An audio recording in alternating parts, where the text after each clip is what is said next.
जय श्री राम। मैं योगाचार्य बबीता गौतम, इच्छा शक्ति एक नई सोच एनजीओ की तरफ से आप सभी का अभिनंदन करती हूँ। और आज नव वर्ष के उपलक्ष्य में हमने रखी है चाय पर चर्चा और हमारा मुद्दा था महिला सुरक्षा। तो हम बात कर रहे हैं महिला सुरक्षा की। अपने समाज को जागरूक करने के साथ साथ सरकार से भी हमारी दरख्वास्त है कि जो भी गलत हो रहा है उस पर सख्त से सख्त कार्रवाई हो और हमारी सुनवाई हो। वोट पड़ते हैं जब तो सब कोई कहते हैं अत्याचार नहीं होगा, ये नहीं होगा, वो नहीं होगा, गरीब की बेटी को हम साथ देंगे, हम गरीब की बेटी की शादी करवाएंगे, हम मदद करेंगे। और जब वोट पड़ जाता है तो कोई मदद नहीं है। जब जाते हैं कोई चीज के लिए हम कोई चीज के लिए जाते हैं वहाँ पे तो ये कहते हैं हम क्या कर सकते हैं, उस ऑफिस में चले जाओ, उसमें चले जाओ, ये होता है वहाँ पे। जैसे कि मैंने शुरू में ही बोला कि आज स्पेशली मैंने सोचा हमेशा पार्टी होती है बच्चों की। आप सभी के घर में बेटे बुजुर्ग ये बच्चे जो भी होंगे वो अपनी पार्टी करते हैं, लेकिन महिलाएं लगातार अपने काम में व्यस्त होती है। तो आज स्पेशली हमारा दिन है, आज हमारी गपशप होगी, कुछ अच्छे मुद्दों पे बात होगी, हमारे अधिकारों की बात होगी, हमें अपनी बेटी बहन अपनी माताओं को हम कैसे जागरूक कर सकते हैं सुरक्षित रहने के लिए। तो इस बारे में हम बातचीत करेंगे। आज हमारे बीच छोटी बच्ची से लेकर चाहे बड़ी बेटियां हों, महिला हो, हमारे घर की बहुएं हो या बुजुर्ग माताजी हो, यहाँ सभी शामिल हैं। तो आप सभी से मेरा प्रश्न है कि बेटी या महिला सुरक्षा की जो चिंता है उसके बारे में आप क्या सोचते हैं? ये हमारी बेटी या बहनों के साथ राह चलते छेड़छाड़ होती है और उनकी सुरक्षा को लेकर हम घर में क्या कर सकते हैं और सरकार से क्या उम्मीद रख सकते हैं, आप बताएंगे?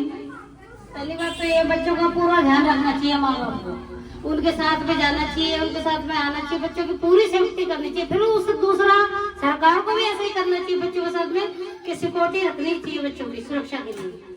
आपकी बातों से मैं सहमत हूँ, लेकिन फिर भी अगर किसी लड़की के साथ छेड़छाड़ हो और अगर आप उस लड़की की माँ हो तो आपका क्या रवैया होगा? पहले तो मैं अपने बच्चे से पूछूंगी कि बेटा तेरी तो कोई गलती नहीं है, अगर उसकी गलती हुई फिर उनको मैं नहीं छोड़ूंगी। दूसरी बात, अगर पुलिस वाले के पास कंप्लेंट लिखवाना या फिर मेरी कंप्लेंट को नहीं लिखते तो मैं सारी लड़कियों को इकट्ठा करूंगी, फिर उनसे सबसे बात करूंगी कि मुझे करना क्या चाहिए। तो देखिए कितनी अच्छी बात कही। अपने बच्चे को आप इतना कंफर्ट जोन में रखोगे, वो आपको बता सके उसके साथ क्या हुआ है। और उसके बाद अगर बच्चे की गलती है तो पहले बच्चे को समझाएं, लेकिन बच्चे के साथ कुछ गलत हुआ है तो आप उसको इग्नोर ना करें, अनदेखा ना करें, उस पे एक्शन लें। आती हुई बेटियों के बारे में, उनकी सुरक्षा को लेकर के आप क्या कहना चाहेंगे? मैं तो भारत सरकार से यानी कि मैं कहना चाहती हूँ कि हर बेटी, जो मेरी भी बेटी है और भी बेटियां हैं, स्कूल जाती हैं, जैसे रास्ते में लड़के खड़े हुए हैं गलत कमेंट करते हैं, हर बेटी को ऐसे ही गलत नजरों से देखते हैं। मेरा बस सरकार से यही निवेदन है कि कड़ी से कड़ी उन पे कार्रवाई होनी चाहिए और उनको सजा होनी चाहिए। जो समाज में रेप केसेस हो रहे हैं, बलात्कार हो रहे हैं, तो उनके बारे में कुछ कहना चाहते हो? उनके बारे में ये कहना चाहती हूँ, जैसे लड़की के साथ गलत हो रहा है तो उसको सरकार कुछ आगे जाके कार्रवाई करनी चाहिए, पुलिस वाले को भी कार्रवाई करनी चाहिए। ऐसा क्यों हो रहा है? जब वोट पड़ते हैं जब तो सब कोई कहते हैं अत्याचार नहीं होगा, ये नहीं होगा, वो नहीं होगा, गरीब की बेटी को हम साथ देंगे, हम गरीब की बेटी की शादी करवाएंगे, हम मदद करेंगे। और जब वोट पड़ जाता है तो कोई मदद नहीं है।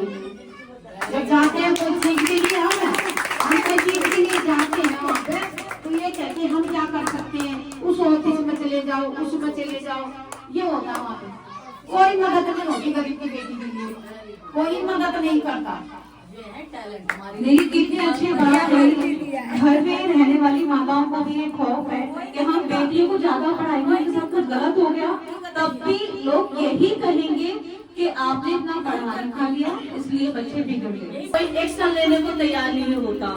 तो इस बारे में हमें एक सारी औरतों को इकट्ठा कर रहे हैं कि चलो हम एक नहीं सुनेंगे तो 10 के तो कोई सुनेगा।